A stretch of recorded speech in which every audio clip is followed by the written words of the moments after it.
6 in 10 Australians back a proposal to ban children from using social media, while 80% of people want social media platforms to have codes of conduct that align with community standards. That's according to exclusive research conducted for Q&A. Tonight we grapple with the tensions at the heart of the social media revolution between technology's ability to give people a voice and power versus its ability to incite violence, cause addiction and create polarisation in the community. Julie Inman-Grant is the E-Safety Commissioner who's been charged with putting on the guardrails around social media and its use. Sam Perry runs a business through social media with his satirical sports media site, The Grade Cricketer. Alice Dawkins considers digital risks and online harms at her company Reset Tech. Josh Sepps is a journalist. He bills his podcast Uncomfortable Conversations as a safe space for dangerous ideas. And Frances Haugen was an employee at Meta before she went public with her concerns about the way it uses and misuses its power. Now, we should note that we asked the reps of big tech companies to come on, but they declined. Welcome to Q&A.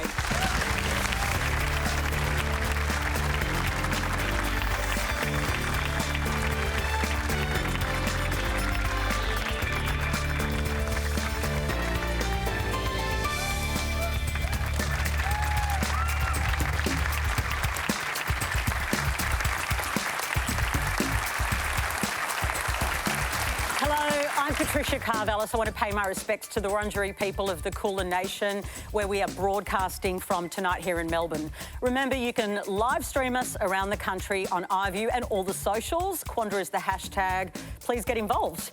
And a warning, tonight's discussion could be distressing at times, particularly when we talk about some of the darker aspects of social media. You can call Lifeline on 13 11 14 if you need help. To get us started tonight, here's a question from James Sutherland. Hi, James. Hi. Politicians love to talk about how they'd like a ban on children on social media. As a young man who grew up with social media, I can't quite understand this way of thinking. Are there any quotable benefits to this approach, or is this merely just politics to appeal to the fears of the older generation? Frances. When we look at polling in the United States, 54% of children want age assurance as it is currently enforced. That's a cutoff on under 13s. When I meet with kids in schools and I ask them questions like, if you could wave a magic wand and your younger sibling wouldn't ever go on social media, would you want that? And a remarkable fraction say yes. I think the issue here is not about should kids be online or not. It's a question of, do we want kids on social media platforms that treat them like products and encourage them to productize themselves? And I think a lot of the harms that we see with self-harm, with eating disorders, with issues around self-esteem come from that productization of our kids. And isn't it also the case that if you ask individual kids whether or not they want to be off social media, they say, absolutely not, it'd be the worst thing in the world. Then you say, do you want you and all your friends to be off it? They're like, Exactly. Of course I do. That would be such a relief. Would you not have found that? Also, how old are you? I'm 23. Okay, good. It's an interesting question. I was born in Scotland and I moved here about 14 years ago. And so my experience, partly with social media, has been using it as a way to connect to family and friends that I left behind so many years ago. And so I find that, it would be difficult to surrender that. But I suppose in an ideal world. So you're still allowed to use Zoom. Do you see, you can use Zoom, yes. But James, do you see negatives at all? Like in your feed, have you come across it? Absolutely, yes. Like what? I'm quite a heavy user of Twitter, or X as it's now called, I suppose. And I find that algorithm certainly pushes things that I definitely would not subscribe to directly in front of my face. And I can imagine that if I wasn't, I'm quite vigilant in pushing that away. And if I was someone who wasn't, that I would be dragged even further down that pipeline. And that's a great fear. Okay, so do you think the debate about banning it for young people is the wrong debate to be having? Yes. Why? I think that it's a great connection tool. It's empowered an entire generation to we have more access to knowledge and to wisdom from multiple generations. We have more access to that than I think any generation previously. And I see that as a net positive. I think it's the moderation is the issue. So it's the actual way that works. Sam, you've you know, monetised it, made good use of it. But how have you seen it change? And how do you reflect on the question? It is a really good question. So I'm a dad as well of a 6-year-old and a 3-year-old, and I, at a visceral level, I understand the appeal of a ban, right? Without giving it any kind of deeper or more nuanced thought, which I think is relevant to the question of social media. Like our story with social is the grade cricketer is it started on Twitter. It offered an alternative presentation of cricket stories that you perhaps wouldn't find on traditional channels. If I'm allowed to say, we were using Twitter in, if it's possible, like the good old days. Oh, the good old days. That's it, like, it was still a cesspit, but between 2012 and 2016, it felt like there were still spaces for discourse that didn't require like a colossal extremity to garner interest. So during that time when we wrote on this subject matter, we parlayed it into, you know, a podcast and live shows and TV, albeit badly. And I have to say it's a different experience now on social media. A lot of the conversations in our studio is about the difficulty we have enjoying some of our work owing to the responses we get from people. We started on Twitter when there was no, you know, concept of like AI or deep fakes or, you know, bad parenting advice. Would you have been able to build the kind of business model you have if social media didn't exist? No, I wouldn't have. It definitely provided a foundation from which to build our business, and we aren't the only ones. There's some great, you know, comic acts in Australia who've done well out of social media and have parlayed it into other channels as well. You think about, you know, Auntie Donna and the ABC's own Auntie Donna, I should say. So, you know, definitely back then it felt like it provided a barrierless entry to start those things that otherwise wouldn't have existed if we were dealing with producers. So Julie Inman Grant, the good old days. But were they so good, those old days? I mean, I remember a lot of trolling on Twitter at the start. I don't know if it was quite the utopia we like to pretend it was. Well, of course, I joined Twitter in 2014, right after the Arab Spring, and I truly believed in the power of that platform to speak truth to power, to serve as a great leveler. But once I started to see what was happening underneath and how Twitter was responding, it really alarmed me. And I saw the abuse focusing on women, sexualized death and rape threats. So I was given the ability to start a program here in Australia that went global called Position of Strength, which was their first women's safety program and empowerment program. Of course, those who identify as LGBTQI+ and those from diverse backgrounds were disproportionately targeted. And it got to a point where they were making incremental safety changes, but not enough that I could feel I could defend the record or working there anymore. And of course, it's beyond a cesspool now, and that's precisely why we used our transparency powers to see how deeply the cuts went. Now, when you're the new sheriff in town and you're talking about the digital, you know, town square, and you cut 80% of the first responders and the law enforcement officials and then let everyone out of jail, 62,000 of those who've been permanently banned, you've got to expect that it's going to create a toxic waste dump of commentary. So Josh, is it a toxic waste dump of commentary? Absolutely, it's a toxic waste dump, and we live in a free society where toxic waste dumps are allowed to exist, and if you don't like being on Twitter, you don't have to be on Twitter. I've basically pared down my use of Twitter to be completely negligible. It's just a publishing platform at the moment. I remember those heady days of Twitter. It was great. It was, you know, it was awesome. But I mean, you know, advertisers are fleeing Twitter. Elon Musk's idea of free speech is to take those advertisers to court to try to get to try to force them to continue advertising on a website. You will spend money on my platform. My definition of free speech was that big companies have to give me lots of money. I'd be on board with free speech as well. I mean, it's not about free speech for him. It is about money. And as far as I'm concerned, you know, the elephant in the room here is the algorithm. It's not about moderating hateful speech. It's not about a nanny state coming in and saving us all from what mean people might say online. It's about the fact that what appears to us to be a mirror onto the world, a window onto the world, is in fact a mirror that is kind of reflecting back all of our own biases and preconceptions, and is not a healthy place, especially for young people, to be hanging out. Well, we asked Australians about the proposals for a social media ban for young people. The latest YouGov Q&A poll shows around 6 in 10 would support restricting access to children under 17. Now, not surprisingly, younger Australians are against it, with only 46% aged between 18 and 24 backing a ban. Now, YouGov polled 1,500 plus Australians and weighted the results, and we'll bring you more of that research later.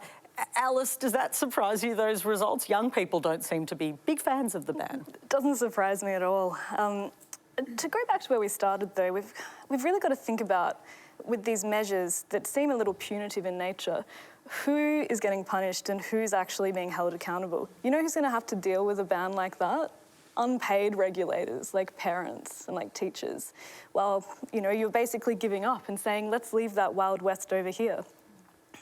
That's my first point. I suppose my second point is these bans feel like the extension of a big tech, big tobacco analogy, which comes from a really sensible place, which is big tech behaves like big tobacco, but the products are not the same. It's not just one product like a cigarette. We're dealing with hundreds of products. The algorithm, as you say, hundreds of algorithms sitting under all of these platforms. I mean, that is the nicotine. It doesn't matter which algorithm you're talking about. And it's evolving and it's metastasizing, and there's no oversight with respect. There's limited oversight into how these algorithms work. Right. And so that's what good regulation looks like, and it's where we're getting to. Josh, are you in favour of regulation? I'm not in favour of the whack-a-mole version of regulation that just says we have all the answers and we know what hate speech is, therefore let's try to take a piece-by-piece approach of like, you know, this person said a bad thing, therefore we have to stop them from saying that. I mean, I would be quite radical in terms of almost nationalising and opening up the whole way that we understand algorithms and artificial intelligence. I just think there should be much less opacity and much more clarity about exactly what's happening, and especially when it comes to young people. I don't think that we should be... Look, if Facebook went back to the way that it was, where it's a reverse chronological feed and you're basically just looking at what your friends are doing in the reverse order that they did them, no problem. But to be taking our attention and micromanaging it and splicing and dicing it and spying on our behaviour in the most minute ways to be able to calculate exactly what ping is going to deliver the right amount of dopamine in a child's head to keep them on that app just a moment longer, and how you can manipulate notifications and manipulate... Like, it is absolute insanity that we're allowing these brilliant software engineers who are a bunch of 22-year-olds with skateboards in California to go straight into the brains of kids. Thank you for that stereotype. Next we'll go to Jay Su. Hi, Jay. Hi. I use Twitter like every day. So Elon Musk once said that free speech is the bedrock of democracy, which is why he's so adamant about upholding the principle of no censorship on Twitter. So my question is, what's your take on this? Thank you. So you don't think there should be any censorship on Twitter? Well, I'm on the same page with Elon Musk, actually. On Musk, you agree with Elon Musk? Yeah. Okay, fair enough. So I've got to ask Julian McGrath, don't I? Because you've had a very public Barney with Elon Musk, who you agree with. Yeah. How awkward. Free speech. Okay. I mean, that's what a lot of people would like to see online. Can it be achieved? Well, of course we embrace freedom of expression, and the laws and the powers under the Online Safety Act that Parliament bestowed upon me to enforce try and strike that right balance. Freedom of expression, absolutely. But when it veers into the lane of online harm and it silences and suppresses the voices of others, then somebody has to draw a line. So with respect to you, we have complaint schemes, again, that were designed by Parliament. So it's not in terms of micromanaging content, it's harms remediation. So children who are being maliciously cyberbullied, who report intimidating, harassing, humiliating, and horrible content to the platform, they don't act. There's a huge power imbalance that exists there, and that child has no recourse. So this is what not the Congress, but the Parliament decided 9 years ago to start this up as a scheme. Now it applies to image-based abuse. So people who have intimate images and videos online who come to us often after the police say, why didn't you just get off the internet and why did you take the picture in the first place? We have a 90% success rate in getting that down. The more quickly you get that down, the more emotional and mental distress that relieves. But that is balanced with process and systemic powers around transparency, around codes of conduct, around standards. And if we didn't have that evidence base, we wouldn't be as effective in using our process powers. I just point out one more thing. Because we have a broad set of tools that do both, we were able to take action when Wakely happened. If you contrast that with what just happened with the UK riots, where the chief twit was not only insulting the prime minister, but saying civil war is inevitable and fomenting online hate and disinformation that was what was already violent, they had no recourse because they didn't have similar tools. They had to send an open letter rather than to send a formal removal notice. I mean, wait a second. Things like fomenting online hate, this is where you start getting into, I think, what the questioner is pointing to, which is you're talking about litigating ideas, essentially. We're not talking about incitement. We're not talking about, hey, everybody, I post something on social media. It was exactly that. It was incitement. No, it was not incitement. It is not incitement. Civil war is inevitable and people should rise up. So you don't think that's incitement? No, I don't think it's incitement. Because a lot of people don't agree with you. Yeah, absolutely. I mean, there are a lot of people on the left, in particular, who seem to believe that they've got a monopoly on the truth and who feel quite unruffled about insisting that ideas that they disagree with are beyond the pale. I would simply remind us all that at every point in time, in every place, the majority and the elite always think they're right, by definition. They always think that ideas that they disagree with are hateful, objectionable, contrary to the common good. In the 1950s, arguing for communism was a crime. So they're ideas, but we're talking about incitement. No, we're actually talking a lot about ideas. Like if I post on Twitter, let's meet at 3 o'clock tomorrow in Federation Square and beat up some women, and then we do that, then that's a crime. That's incitement. But a lot of these, multiculturalism is an idea. The capacity of a democracy to absorb new cultures is an idea. Well, it's actually a reality for multicultural communities, Josh says. Of course it is, but I mean... But it's not just an idea for people. It is an idea that will only be resolved through conversation, not through banning ideas. So we've had public statements from the platforms going back all the way to 2018. So Mark Zuckerberg in 2018 posted publicly and said, we know an accidental artifact of letting AIs direct our attention instead of having humans direct our attention is that the most extreme ideas get the most distribution. And one of the challenges also is it's things like the most, erotic pictures get the most distribution. The most things that make us emotional or depressed get the most distribution. These algorithms aren't neutral, and so we have to have conversations on, if we know the algorithms aren't having a fair conversation, we at least should have transparency so advertisers can choose, do I want to allocate my advertising dollars to this platform or that platform? And because there's a lot of different ways we can influence the biases of these algorithms that don't involve looking at individual pieces of content. Because you're totally right. Humans can't agree on what's true or false, and computers can't figure it out either. And so we have to look at the incentives that drive these systems. Today, the only thing they have to report publicly is their profit, loss, and expenses. We should be forcing them to report all the other things so that we can make informed choices as consumers, as parents, as advertisers. Sam, is that what you want to say?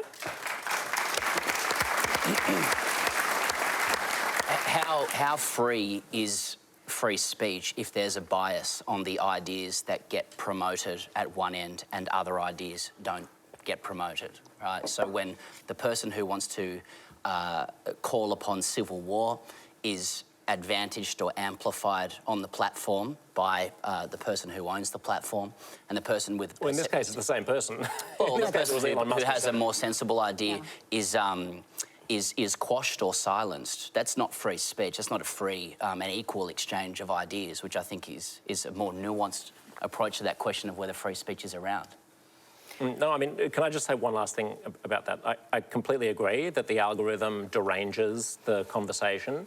I don't think the solution to the derangement that the algorithm is imposing is for a government body to come down by fiat and tell us what we can and can't And think. do you think we currently have that through Julie Inman-Grant's body? Well, is that what you're suggesting? I'm just going to ask. Yes, we're That's what getting you're saying, there. isn't it? Yeah, we're getting there. So can I just we need a little bit of a fact check in here, which is that because there are facts. we do have some. There actually are facts. I know some are alternative, but we do have some shared facts. And a shared fact is that platforms make decisions about content every single day.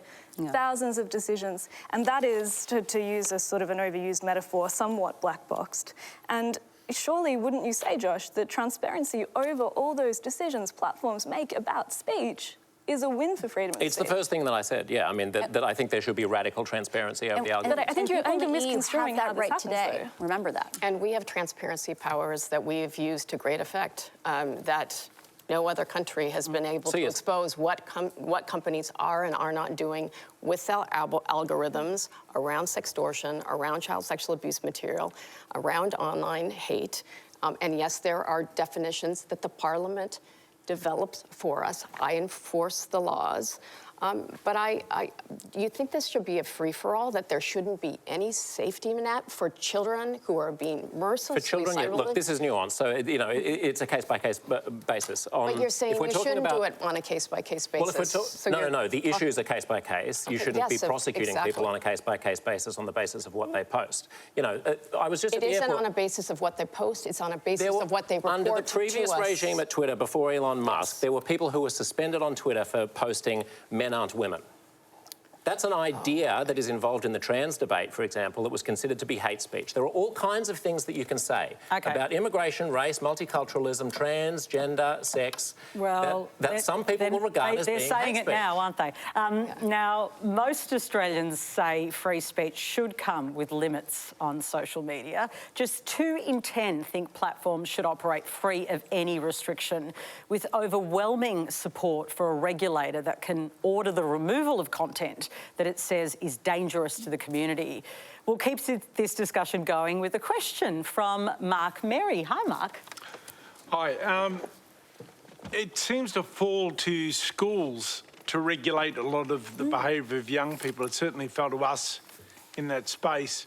There must be a more formalised way of doing that. There must be an option available for us to be able to draw upon authorities or whomever to assist us, because a lot of the behaviours aren't actually in schools. They're at homes, they're behind closed doors, and we find ourselves at a distinct disadvantage. Can you see an appropriate way forward for this, for young people? 100%. Well, before they answer, I think a bit of context about you. You are the principal of Yarra Valley Grammar School, and it was your school that, and this is on the public record, it was a big media story, was in the sort of fire, I suppose, over a spreadsheet rating female students, the boys in, I think it was year 11, weren't they, that they produced this. Mark, before I go to their answer, I just want to talk about that period of time. You were quite outspoken. We spoke on radio. A lot of people were quite moved by your interview. You took action against those students. What did that experience teach you? It certainly taught me that there's a lot of competing and conflicting imperatives there. One is to support those who are targeted, and that's the main imperative. The other one is to try and be just, have just outcomes for the offenders, for want of a better term. The other one is to manage lots of different ideas and opinions out there in the public domain. And believe me, everyone has an opinion. And so I found that a very simple and singular event can have lots of damage out there. These attitudes have always existed. It's just that with social media, they're amplified and the potential damage that can be caused is much greater. And that's what happened at your school. You were pretty shocked by what the boys had included in that ranking, and it's not even, it's hard to broadcast, it's that offensive, right, about the girls. You did expel them, you explained that you'd moved them to another school or organised for that to happen. But there was a big discussion at the time about where that came from. What do you believe happened that made those boys think that was so normal to say what they did? I believe there's 3 things happening with social media and young people. First, and whether it comes out of the lockdown and almost universal exposure to some of these influences, these young men have come back to school, and some of them have attitudes which are very coarse and which they feel free to express publicly, online. By no means all young men are like this. In fact, the vast majority are not like this. And we found that there was great outrage in the school from our young women, but certainly from the young men as well. So that's the first problem.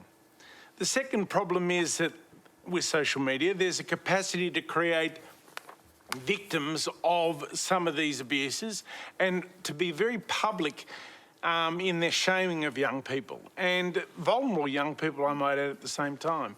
And thirdly, and probably more universally, is the addictive nature of social media for young people. So those three things are all happening.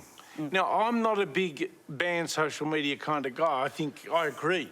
It's very useful. It does create connections, international connections. It does create friendship groups and so forth. So I'm not a big fan of banning it. But beneath all that, there's a very seedy underbelly. And if we can see it in our context, and we were shocked by it, then it can be happening anywhere. Really interesting point. Mark, what struck me, Julie, during that story, and you were pretty upfront about the repercussions for the boys and not wanting to shame them, actually wanting to re-educate and figure out what was going on. Julie, this can't be just happening at their school. No, it is rife, and congratulations for your leadership and taking action and taking a stand. And so this sounds strange for a regulator to say, but regulation alone is not going to help.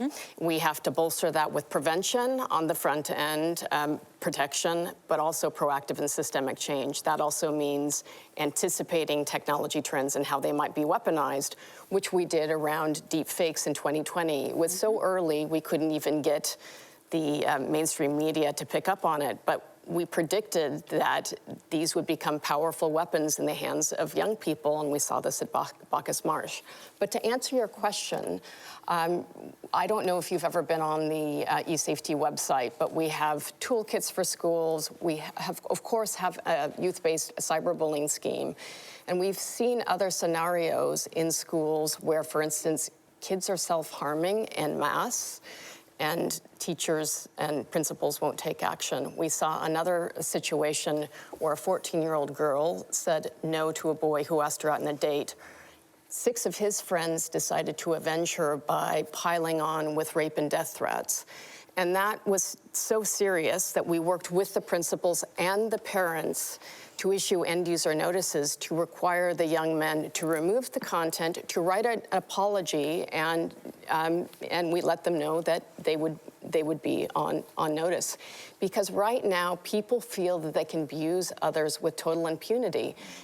Just to be suspended for a few days isn't teaching young people what to do. Now, I agree, parents have got to be the front lines of defense, because 94% of 4-year-olds have access to a digital device. And so we're talking to parents from 0 to 5, be kind, ask for help, make good choices, and then we need to build that respect, responsibility, digital resilience, but also critical reasoning skills. And so we also train teachers as well. I want to bring in Noah, if I can, who is right next to you. Noah Cameron, hello. You're actually, I understand, you're the school captain, right?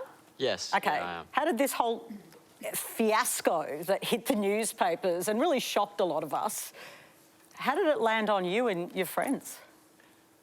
Yeah, look, it's very common to kind of think of yourself and your kind of reality as being a bit isolated and away from these issues that are prevalent and that people know about, but just assume that they're never going to touch their lives.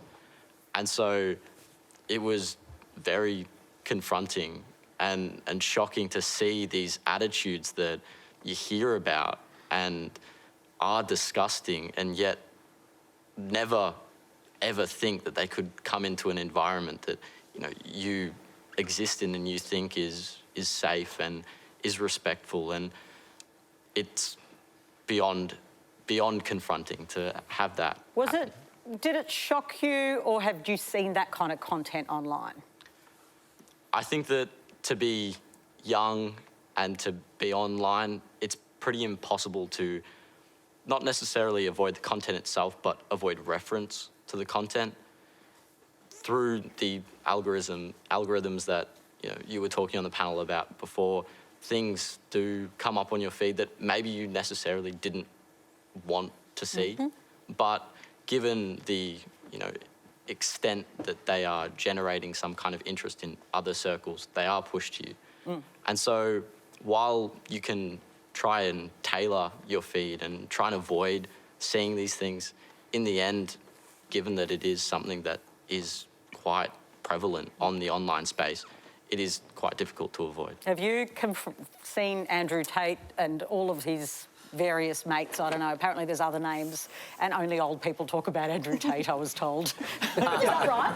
Is it like young men, they're seeing other guys and we're kind of stuck at 2 years old? We'll talk about looks maxing. Oh, right, okay. Is that, has that come through in your kind of interaction with social media? Yeah, with being online, anything that is created that generates some kind of interest spawns millions of copycats. And so I consider myself quite lucky in that I've never actually organically seen an Andrew Tate video. It's never popped up on my feed. But I can't say that I have been able to avoid the thousands of videos that are put out there that are trying to emulate that style. And it becomes pervasive. That's such an interesting point, Noah. Thank you so much for talking with us. Alice, I know you did an experiment, didn't you, for Zoe McKenzie, who's a Liberal MP, where you were trying to find how long it takes for a kind of teenage boy to be radicalised. Yeah. What did you find? Great research, by the way. Give your I like assistant a reading. raise. Yeah. What we found was just how pernicious these, I like to say algorithms, because it's not just one, but how the content recommender system on a range of platforms works, and how, we've heard for a while about rabbit holes. We kind of know what that is. We know what the beginning of the youth radicalisation pipeline looks like. So we sort of simulated some young person's accounts on our devices to track the user journey, and it was quite scary. The shift happens very, very quickly. The content goes from diverse to not diverse rapidly. We've done experiments like this live where that shift's happened in a number of minutes, and it's horrified people. The one point I will make is it's little scrappy research organisations like mine who are trying and innovating and trying to figure out these methods. We cannot get platform data to do this at scale. Francis can speak more about this. This is one of these critical issues that's holding us back as a country to understand with any sort of empirical clarity what is going on at scale with algorithms. We're all going off our own experiences. So, Francis, you can't get the data. And we've actually seen them locking down on the data. So even in just the last couple of days, the most useful tool for looking at Instagram or looking at Facebook got shut down by Facebook. And there's going to be nothing that researchers can do to see what's the most popular content on these platforms all the way until January. They want to make sure the US election has no transparency because they know how potentially dangerous it's going to end up being. And that's not the first move. One of Elon Musk's first moves was putting the Twitter data hose, or the API, out of reach of researchers and NGOs. Reddit followed suit. So you have governments wanting more transparency, companies creating more opacity, and another way they're doing that is through vexatious litigation, so suing small NGOs that are trying to uncover this, the Center for Countering Digital Hate and Media Matters, ad hominem attacks on regulators. I can speak from lived experience, and also justices and prime ministers. So there are lots of tools that they're using to become more opaque. And recalcitrant, frankly. And transparency sounds wonky. It's like Francis wants to go ask questions about these platforms. Alice wants to go ask questions. Let's go together. But let's go do it together. But it has national security significance, too. When I worked at Facebook within the threat intelligence org, part of our job was to find when foreign interference happened in the United States, happened in Australia, and a shockingly high fraction of the time, the influence networks we found were found with Twitter data, even though I worked at Facebook. because the only place in the world where they actually let you see what was happening on the platform was Twitter. And you'd see the same account names and you'd find the network on Facebook. They'd send the IP addresses over, you'd find them.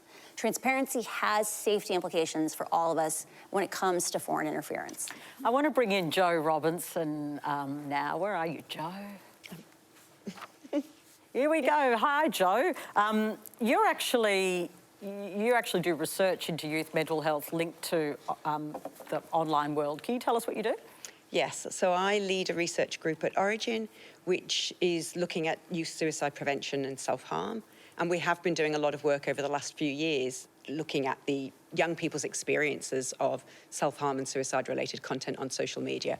And I guess looking at some of the potentials for harm, but also looking at how social media could be used preventatively. And can it? What are your ideas about how it could be used in a way that's actually helpful to young people? So we've been doing a few things, and we've been doing this over many years. So I guess one of the first things that where we started really was developing an intervention for young people to help them keep themselves safe on social media platforms. So we developed some social media guidelines, and we developed a social media campaign that was all about how to communicate safely online when it came to suicide and self-harm. So we really weren't telling young people not to have these conversations online, but we were really trying to equip them with how to keep themselves and their friends safe when trying to talk about a sensitive topic that they find it hard to talk about offline. Right. So is your view as an expert that that's the way to deal with this, through education, that you can't actually limit the access to social media? So I think, and it came up before, but I think we need a multi-pronged approach. I think this is a really complex problem. So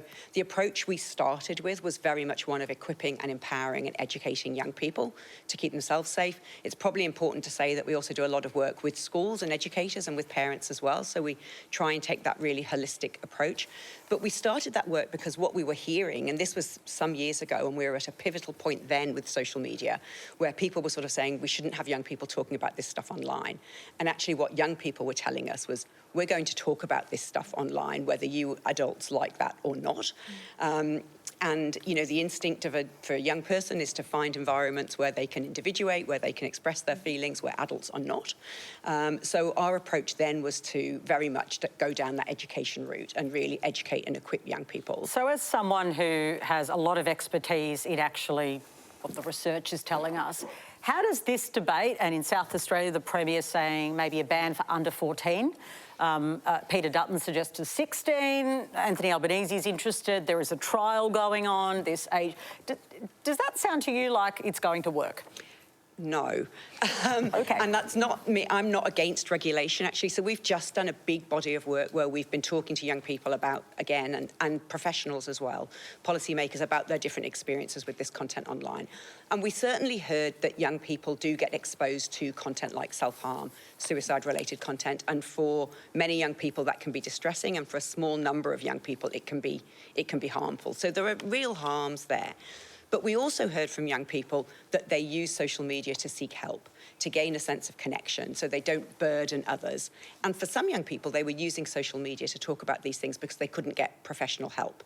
So there's a bit of a concern that I think if we go down that blanket restriction or blanket regulation route where we are banning certain users, particularly marginalised groups of young people who use social media even more in these ways than other young people, that we're cutting off a really important avenue of support. So we kind of took that to young people and we said, well, what do you think? Do you think restriction and regulation is the answer? And they kind of laughed at us. Yeah. They sort of said, no, we'll find other environments to talk about this stuff. And I think the risk is they'll go to less regulated, more harmful corners of the internet to have these conversations if we over-regulate. Sam, what's your experience of that? Do young people interact with the kind of the stuff you're making? Yeah, they do. And look, the sort of content that we're doing, The Grade Cricketer, is, you know, at the surface level looks like we're just talking about cricket, but really it's... What sinister thing are you doing? You're tricking us with cricket, apparently. But... No, we actually talk a lot about like male toxicity within cricket because it used to be, and it thankfully isn't as much anymore, like a big kind of pillar of our success in a lot of ways, the hostility we would bring on the field. So we have a laugh about, you know, that kind of topic, alpha hierarchies, you know, body shaming in the showers and things like that through social media. And I like to think that a lot of young men who tune into this pick up on the satire, and it's hopefully partly why So there you is mock less of this part of male culture? Yeah, we do. And so, once again, social hopefully can be used for good. It's just a question of whether it's being completely drowned and for, you know, profit-making reasons via these algorithms. Well, of course it can be used for good, right? Like it has... I mean, I think that the missing piece here that everyone has to, we have to remain relentlessly focused on is the algorithmic feed. Kids communicating with other kids, great. Kids from disadvantaged groups or from, you know, from minority identities, finding other people, fantastic. You can chat, you can use WhatsApp, you can use Facebook Messenger, you can Zoom with each other. What is at issue here, and I mean, my whole career is built around having uncomfortable conversations about things that people find it difficult to have conversations about on my podcast. And I do find that increasingly the extremification machine that Francis and Alice have been talking about, the way in which an algorithm, look at the right hand of a YouTube page and you start clicking around through the same kinds of videos and it will suggest more and more and more extreme content. And we can always see that happen in our opposition. We can always see why people who we don't like it's happening to. We never point the mirror back at ourselves and go, it's happening to us as well. It's happening to left, it's happening to right. It's not just the algorithm, though. We're forgetting that's one system. You're talking about the content recommender system, if I'm right, Francis? Yep. You're missing the advertising system, which has got a bunch of subsystems, which takes us to that targeting issue that we saw with the Cambridge Analytica days. So I think if we just blame it on the algorithm, construe it as how content's recommended to people, you're forgetting about the money-hungry thing underneath it that's also horribly under-regulated, is not primarily the responsibility of the Online Safety Act. Okay. It's a privacy issue. So what does a middle power, what do we do? Right? We're very good at diagnosing the problem. I mean, we are good at that. Like, we know that it's causing us problems and we can have lots of conversations about it. Till our kids are they'll be grandparents by the time it feels like we're going to resolve it. So what can our government do that maintains freedom of speech but also protects people? Josh, do you actually, like, I know you say there are, but what do you think they should do? I would take a fairly libertarian approach but at the same time being deeply, deeply antagonistic towards the opacity that the tech companies are imposing. So I would rip them open and look under the hood at what is going on and make the algorithms publicly available. Can we rip them open, though? Once the algorithm is... Well, you tell me, but I mean, technically, of course, it's possible. You could force them to, right? I mean, even if we had to do it, it's a little bit more complex than that. That's the thing. Well, the algorithms exist. I mean, they're in a computer. Yes. So we've used our transparency powers against 27 different services, the biggest tech companies in the world.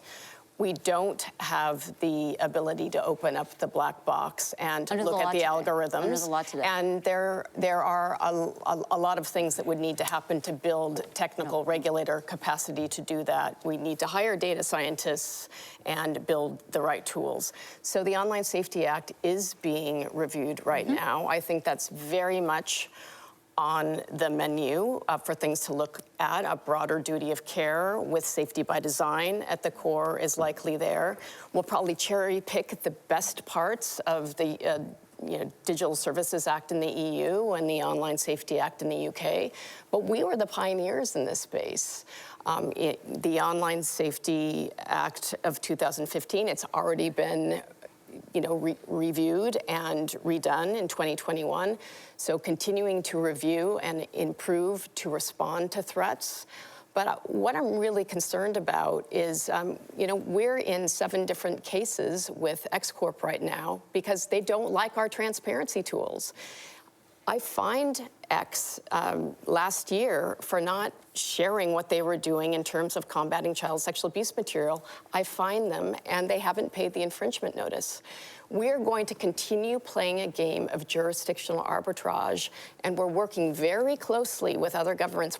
We in Australia started the Global Online Safety Regulators Network. We now have 10 regulators. We've got an MOU with the European Commission. But frankly, until the United States, where these companies are domiciled, does something,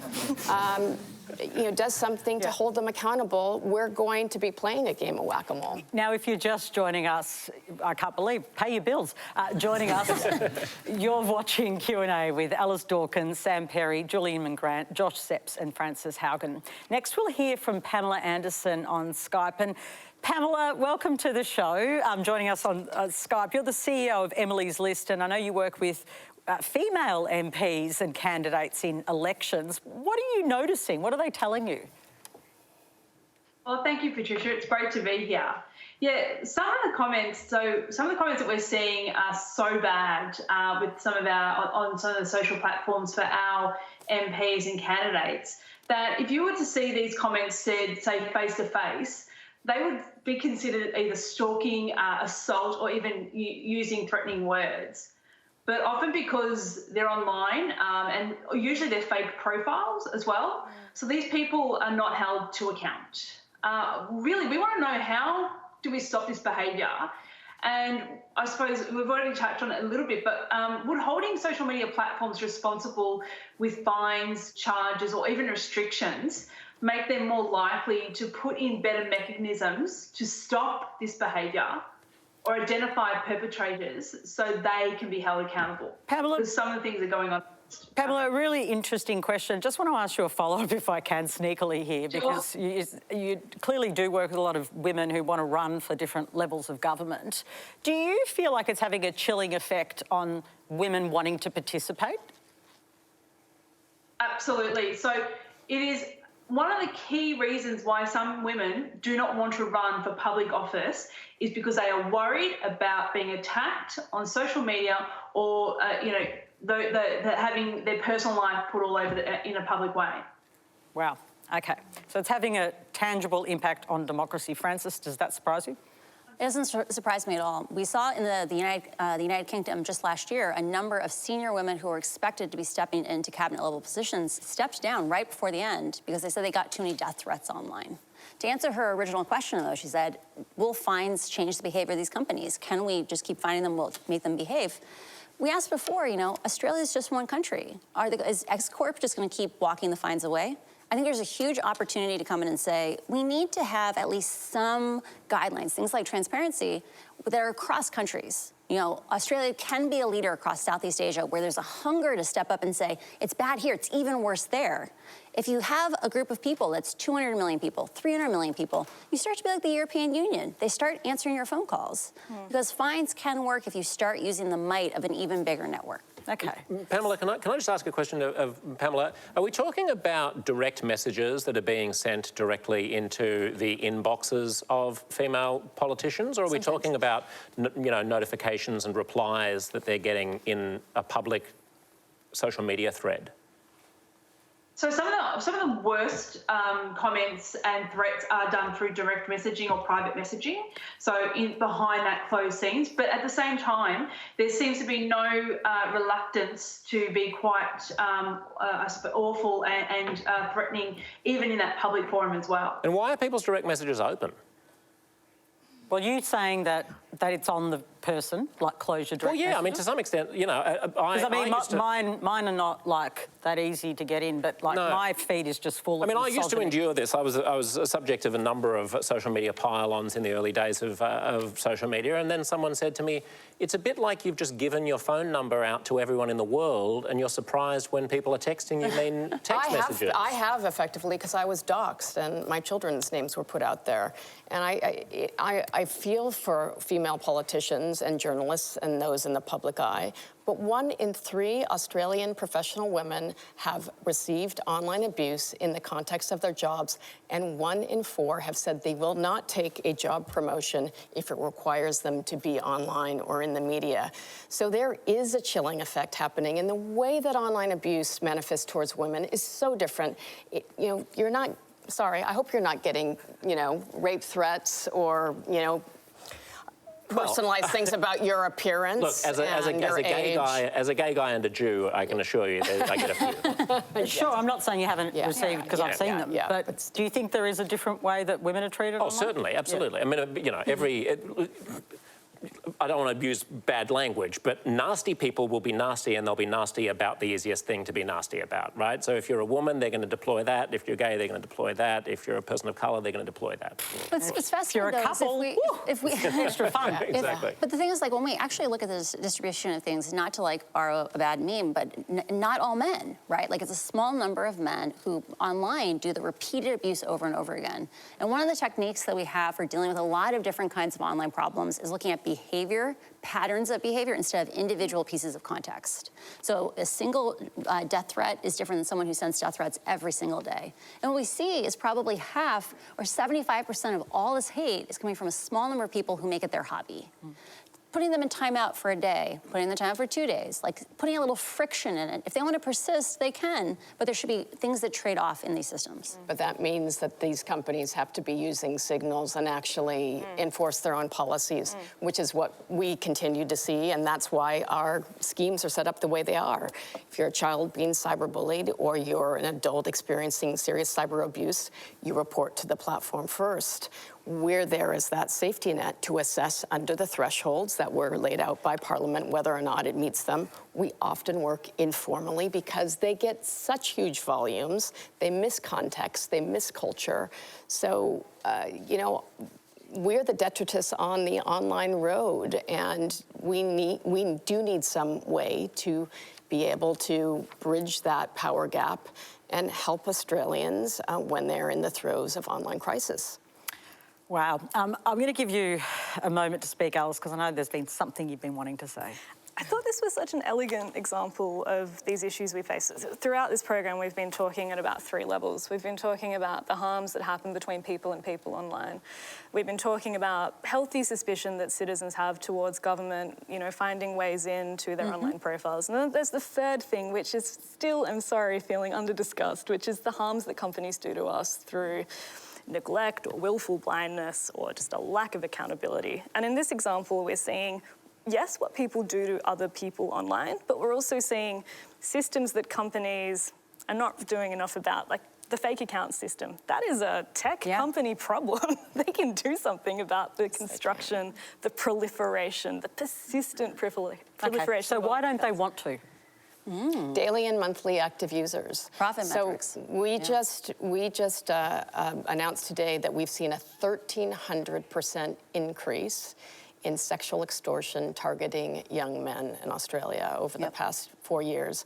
We have gone to Instagram and Snap and other companies that are allowing organized criminal enterprises to literally colonize their platforms with tens and thousands of fake accounts, using the same picture, using the same scripts, using the same kill chain. Use a little AI that you're actually trying to sell, and you could actually solve these problems.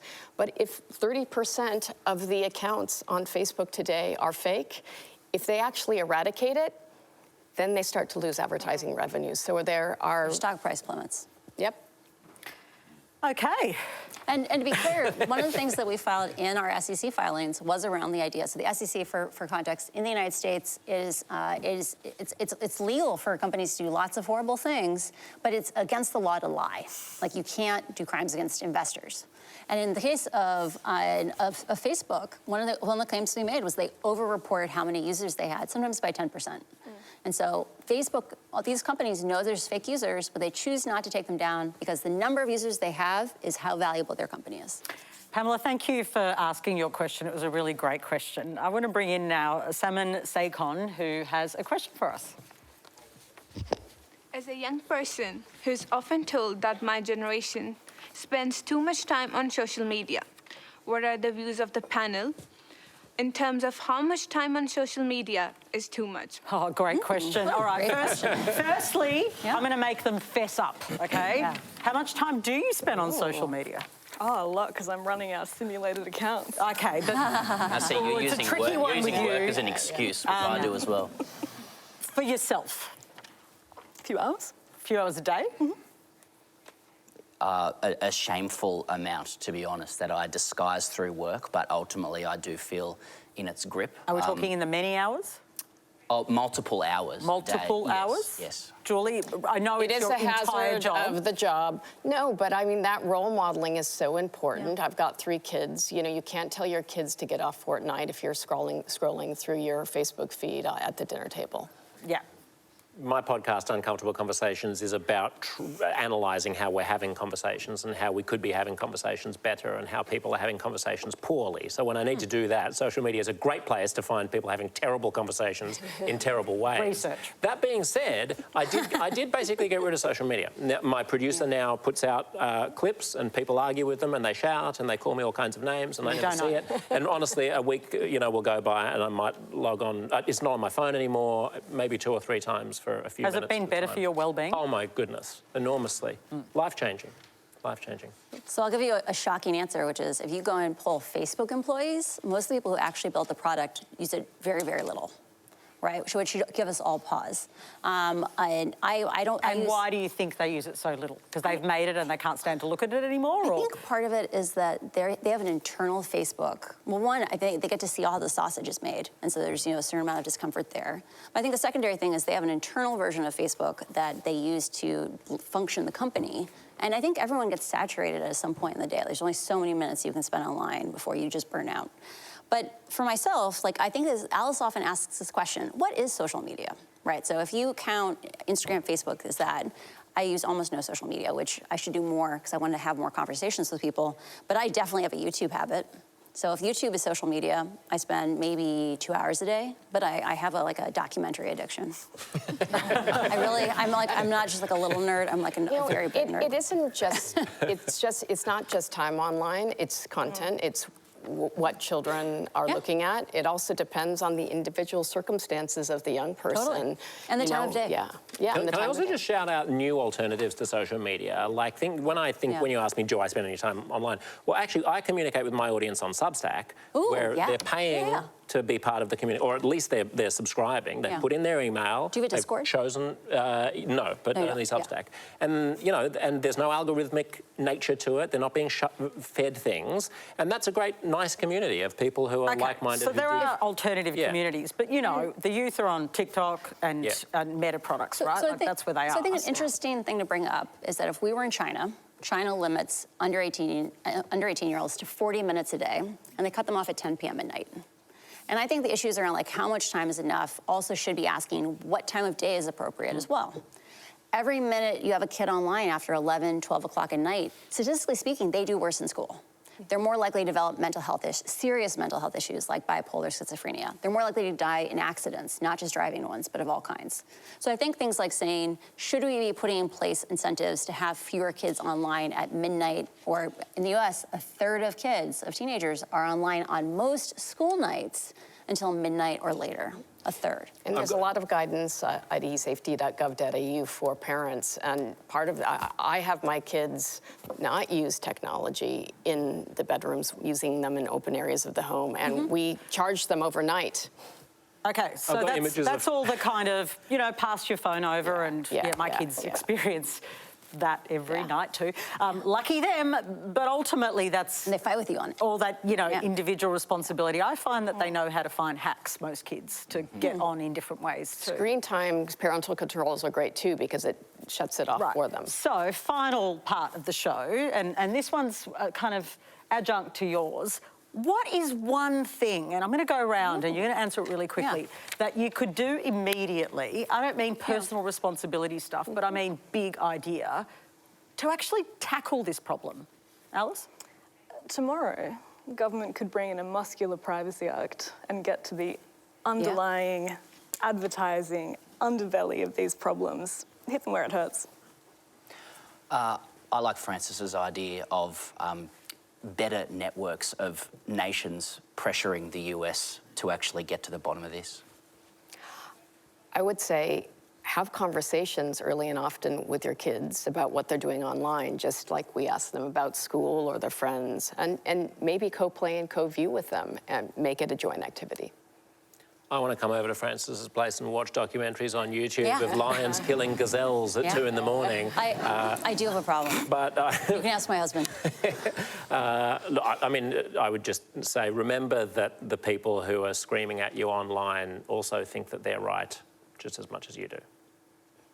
I think we need to actually be able to unleash the power of innovation and competition. So right now, there's not 4 social networks. There's not 5 social networks. There's hundreds of social networks. If we look at the entrepreneurial ones.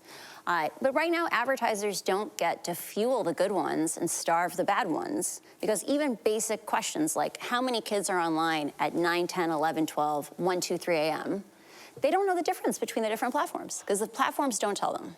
So as long as we're competing on marketing messages instead of facts, we're not going to see innovation and the free market give us different kinds of solutions. And Frances, do you see like the possibility for big change here?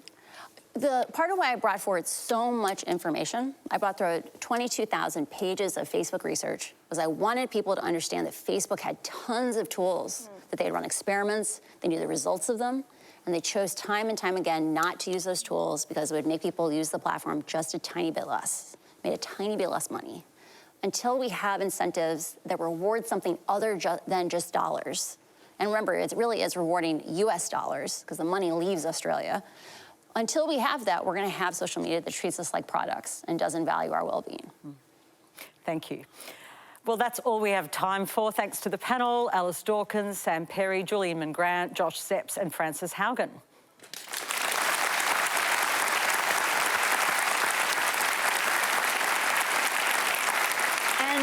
Thank you for sharing your stories and your questions. Next week, I'll be with you live from Sydney. The panel will include British academic and podcaster David Runciman, the Federal Minister for Youth, Anne Ali, and former Liberal Attorney General George Brandis. Head to our website to register to be in the audience. I'd love to see you there. It has been a great conversation. Thanks for being part of it tonight. Good night.